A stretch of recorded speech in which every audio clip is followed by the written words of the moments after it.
बिस्मिल्लाहिर्रहमानिर्रहीम। नाज़रीन, आप देख रहे हैं करेंट विद शमसारन।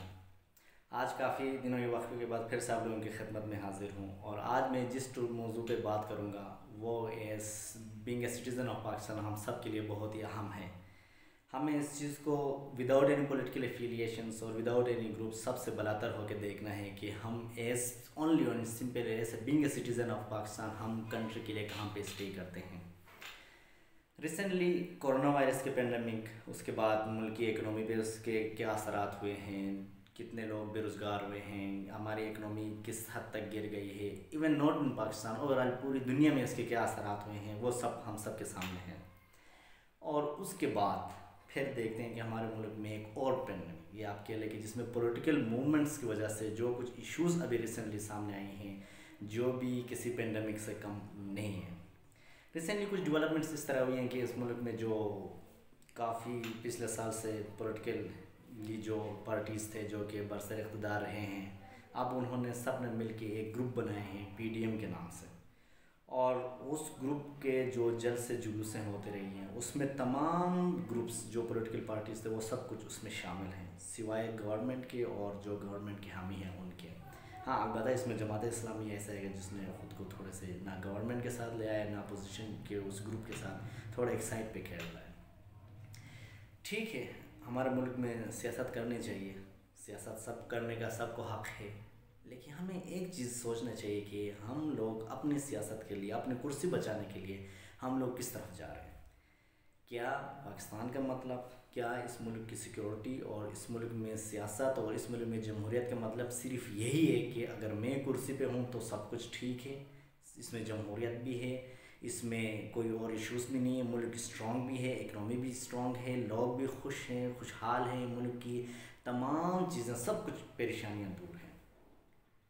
क्या ऐसा है कि जब मैं कुर्सी में नहीं हूँ तो समझ लो कि इस मुल्क में धांधले भी है, इस मुल्क में जमहूरियत नाम की कोई चीज़ भी नहीं है, इस मुल्क में जाबरी हुकूमत भी है, इस मुल्क में कोई सेलेक्टेड गवर्नमेंट भी है, इस मुल्क में कोई और इश्यूज़ भी थे जो कि सब कुछ 2018 के बाद जन्म लिया है। ऐसा बिल्कुल नहीं है। हम तारीख़ से अच्छी तरह वाकिफ़ हैं, हमें पता है कि किस पार्टी किस तरह से अब हुकूमत में आई थी, कौन सी पार्टी कब बनी थी और कितने स्ट्रगल के बाद वो आके हुकूमत की बैठी थी, कौन से पार्टी के लीडर्स क्या थे, पहले कहाँ बैठे हुए थे, फिर वहाँ से उठ के उन्होंने कहाँ बैठ के हुकूमतें चलाई हैं। और हमें ये भी पता है कि इस मुल्क में जो फर्स्ट सिविलियन मार्शल एडमिनिस्ट्रेटर जो था वो कौन था। तो हमें इन चीज़ों को अब जबकि हमारे हाथ में कुर्सी नहीं है तो हम जब ये समझने लगते हैं कि ना जी, इस मुल्क में जमहूरियत नहीं है, इस मुल्क में जुल्म हो रहा है, इस मुल्क में बहुत सारे इश्यूज़ आए हैं, इस मुल्क पता नहीं मुल्क मकरूज़ हो गया, बैंकरप्ट है और कुछ है, तमाम चीज़ें जो कि अभी जन्म लिए हैं, ये काफ़ी नाइंसाफ़ी है इस मुल्क के लिए।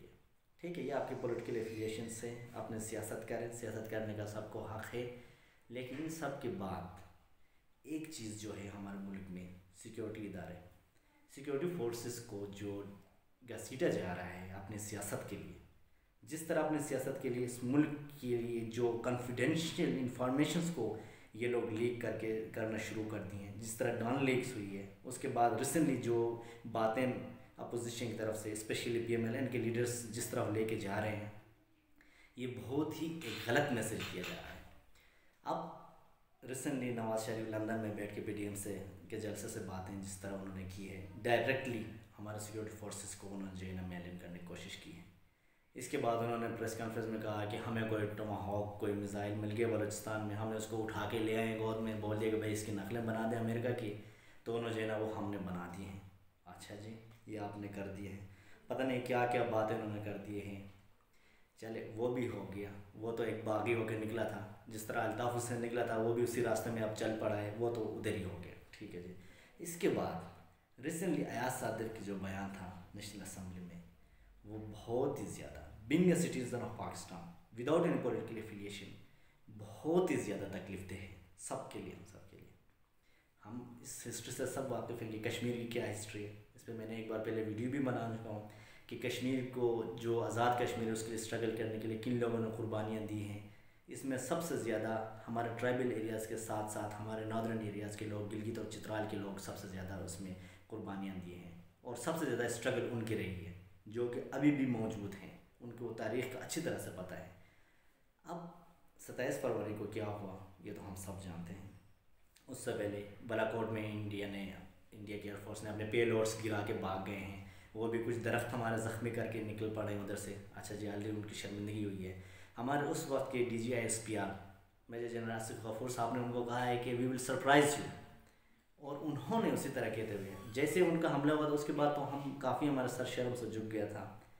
तो उसके बाद DGISPR ने जो उनको चैलेंज करके कहा कि हम लोग करके देखें, उन्होंने रात को आके उधर कुछ दरख्तों पे पेलोड्स गिरा के भागे थे। लेकिन हमारी एयरफोर्स शाहीनों के जवानों ने दिन के बिल्कुल डे लाइट में जाके उनके 3 हसास जगहों को टारगेट करके किए थे। फिर उनके ऊपर जो है उन्होंने क्या किया, उनके फिर 2 जहाज़ आए, जहाज़ों को उनको गिरा दिए, उनके एक पायलट को उन्होंने पकड़े हैं। फिर उसके बाद वो लोग इतने खौफ राज में दौड़ करने के चक्कर में अपने हेलीकॉप्टर को उन्होंने मार गिरा दिए हैं। ये पाकिस्तान की एक बहुत बड़ी सक्सेस थी जिसको कोई भी जुटला नहीं सकता। इनके पायलट हमने पकड़े ले आए हैं, ठीक है जी, सब कुछ हो गया। ये वाक़या क्या था, जब उन्होंने हमारे बालाकोट में खाली पेलोड ही गिराए थे, हमारा सर शर्म से झुक गया था। हम कहते थे हमारे फोर्सेस क्या कह रहे थे, ये तो वो थे।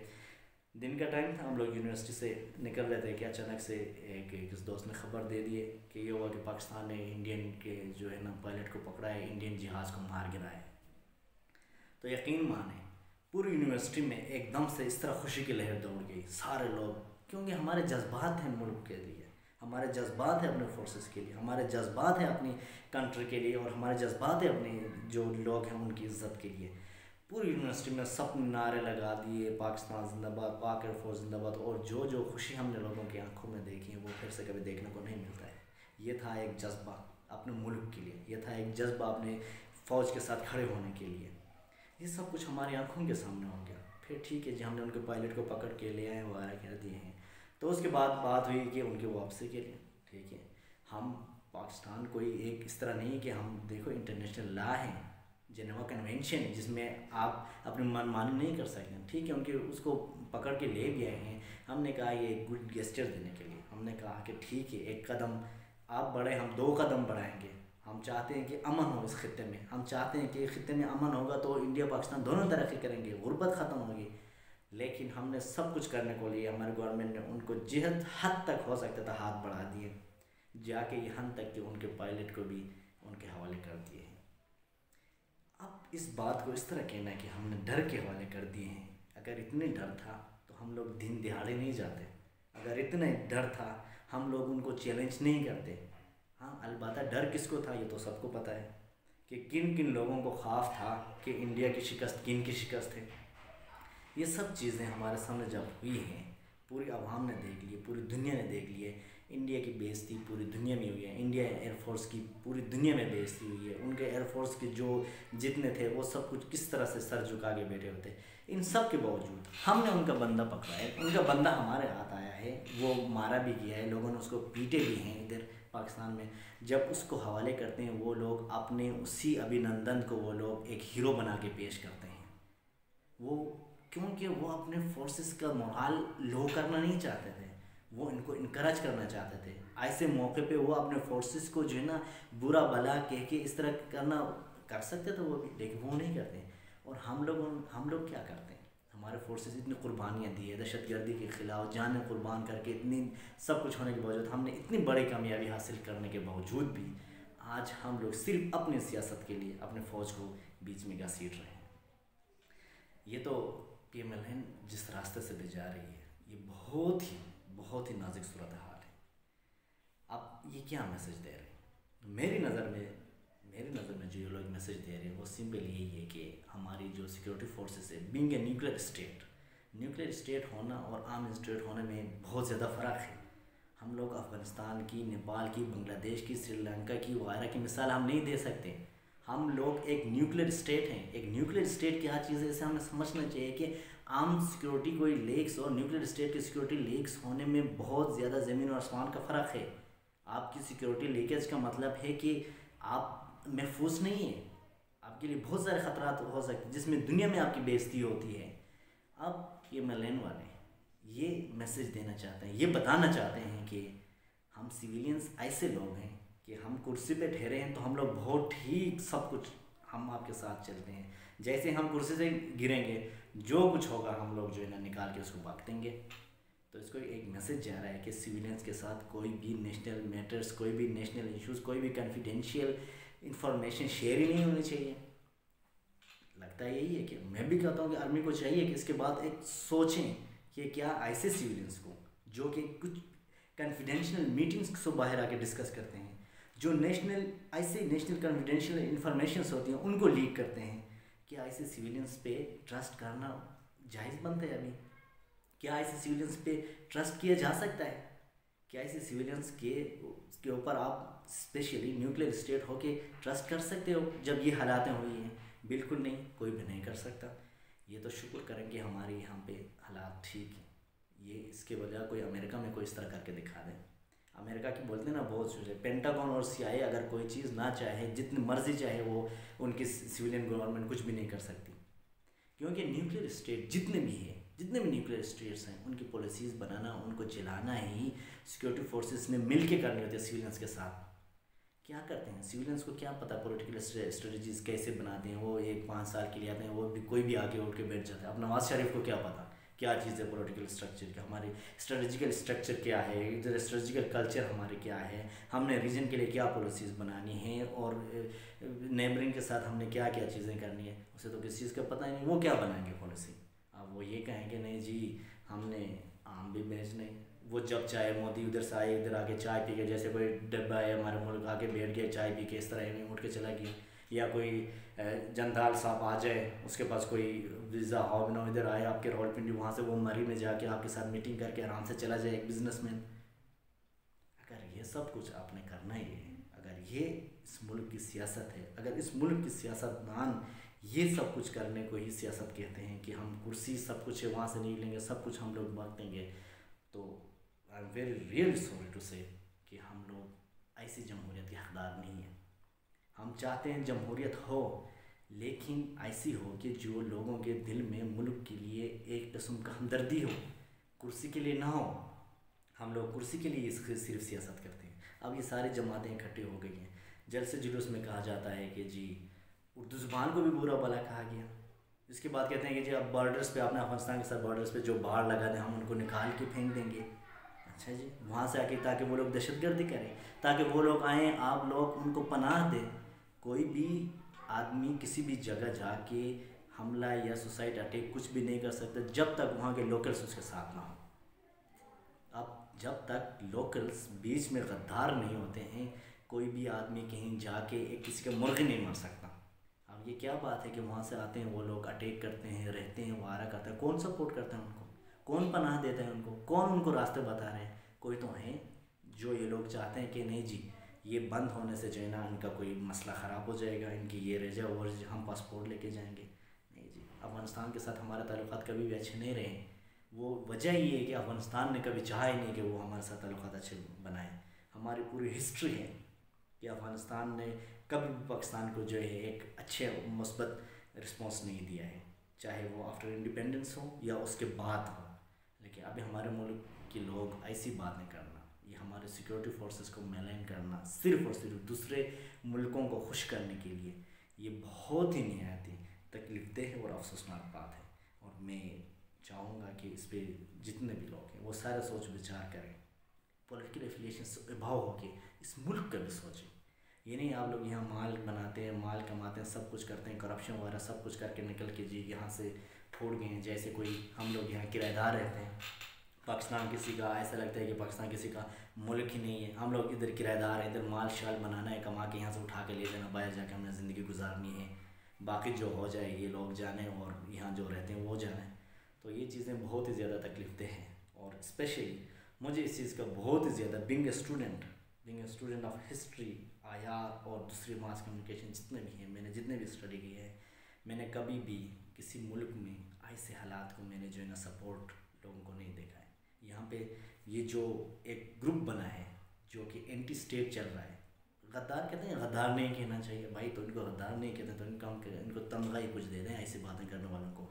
इस मुल्क में पूरी एक पॉलिटिकल ग्रुप के साथ, जिसमें एक टोला बना है ग्रुप में जो कि इस तरह एंटी स्टेट चल रहा है, जो कि दूसरे दुश्मन मुल्कों को खुश करने के लिए काम कर रहे हैं, जिसमें सहाफ़ी भी हैं, जो कि हमें पता है कि कौन कौन से सहाफ़ी इस मुल्क में ऐसे हैं इन लफ्ज़ जो लेते हैं।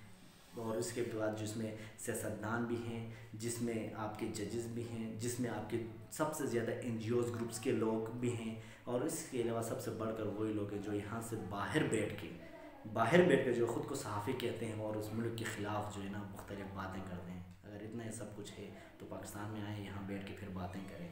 हमारे आर्मी को बुरा भला कहना और स्पेशली हमारे सिक्योरिटी फोर्सेस को जो उनका हक बनता है उस चीज़ को उनको क्रेडिट देने के बजाय उनको बुरा भला कहना, तो ये बहुत ही ज़्यादा तकलीफ है और अफसोसनाक बात है। मुल्क के फ़ौज से इज़्ज़त और उनकी हौसला मोराल किस तरह हाई करना चाहिए, कम से कम इंडिया के उस वाक़या से सीख लें जिन्होंने अभिनंदन को हीरो बना के पेश कर दिया। इतना सब कुछ होने के बावजूद अल्लाह ना करे हमारा कोई बंदा उनके हाथ इस तरह लग जाता तो पता नहीं इस मुल्क में ये जो लिबरल ब्रिगेड्स जो बनी है, पता नहीं वो क्या क्या करते, क्या क्या बातें करते। तो ये चीज़ जो है बहुत ही ज़्यादा तकलीफ है। और मैं उम्मीद करता हूँ कि हम लोग इस मुल्क में सियासत को भी सियासत की उस हद तक रहने दिया जाए जहाँ तक हम सियासत की जो है ना एक लिमिट्स हैं, उससे बढ़ के हम लोग अपनी सिक्योरिटी इंफॉर्मेशन लीक्स करके इंडियंस का ताना लेके, अभी वो मेजर गौरिया बता रहे थे कि कुछ पैसों के लिए पाकिस्तान अपने बाप को भी धोखा दे सकते हैं, क्योंकि उनका रिसेंटली SSCP से जो इंफॉर्मेशन उनको लीक हुई हैं, फिर उसके बाद जो प्रोपेगेंडा किया गया है, एक इससे ढकी चुप्पी नहीं है। तो इन चीज़ों का मैं कहता हूँ कि कोई ना कोई हल होना चाहिए और ऐसे लोगों के लिए स्ट्रिक्टली एक्शन लेना चाहिए। और नाज़रीन, आखिर में ये भी मैं कहना चाहूँगा कि कोरोना वायरस का सेकंड लेयर आप कह लें, ये फिर से शुरू हो चुका है। हमें चाहिए कि जितना हो सके बड़े गैदरिंग से ख़ुद को बचाएं और जहाँ बाहर निकले कम से कम मास्क पहन के निकलें। ये मास्क पहनने से हमारा अपना फ़ायदा है, कम से कम डस्ट वगैरह जाते, एलर्जी और कुछ हो तो वो भी आपको नहीं होगी, दूसरी बीमारी है वो भी तो आपको नहीं लगेगी, और कोरोना से भी आपकी बचत हो जाएगी। अगर आप में थोड़े बहुत उसके सिम्टम्स हैं तो दूसरे भी उस चीज़ से बचेंगे। शुक्रिया नाज़रीन, देखते रहें करंट विद शम्स सारिन। अल्लाह हाफिज़।